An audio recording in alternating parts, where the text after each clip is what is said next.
mioyo ya heshima na zawadi. Nabii alotambulika, Mungu kafanya makusudi. Muda akatazama malaika kabla yake, macho yake ya kiroho yalikuwa hayajafunguliwa. Moyo wake wote ulielekea kwenye malipo na thawabu za Balaki. Tamaa ya Balaamu ilifunga maono yake, utiifu wa punda ukatoa maono. Alisukumwa na matamanio ya heshima na zawadi. Nabii alotambulika, Mungu kafanya makusudi. Punda akatazama malaika kabla yake, macho yake ya kiroho yalikuwa hayajafunguliwa. Moyo wake wote ulielekea kwenye malipo na thawabu za Balaki. Tamaa ya Balaamu ilifunga maono yake, utiifu wa punda ukatoa maono. Mungu hufanya kazi yake na mioyo iliyo safi, tena si ya ubinafsi bali mnyenyekevu. Tamaa hupofusha maono ya kiroho. Ole wenye nia kupata faida yao. Mungu hufanya kazi yake na mioyo iliyo safi, tena si ya ubinafsi bali mnyenyekevu. Tamaa hupofusha maono ya kiroho. Ole wenye nia kupata faida yao.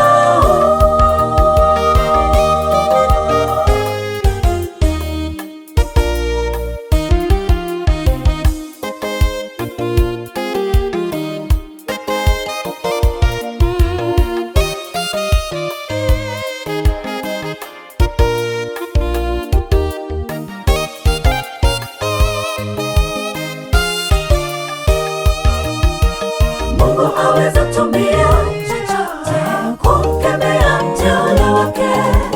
Punda kiumbe asiye na akili ya kibinadamu, akawa chombo alichotumia. Aweza chelewesha safari ya wapendwa ili kuwaokoa kutokana na hukumu inayowangoja mbele. Mungu aweza tumia chochote kumkemea mteule wake. Punda kiumbe asiye na akili ya kibinadamu, akawa chombo alichotumia. Aweza chelewesha safari ya wapendwa ili kuwaokoa kutokana na hukumu inayowangoja mbele. Mungu hufanya kazi yake na mioyo iliyo safi, tena si ya ubinafsi bali mnyenyekevu. Tamaa hupofusha maono ya kiroho. Ole wenye nia kupata faida yao. Mungu hufanya kazi yake na mioyo iliyo safi, tena si ya ubinafsi bali mnyenyekevu. Tamaa hupofusha maono ya kiroho. Ole wenye nia kupata faida yao.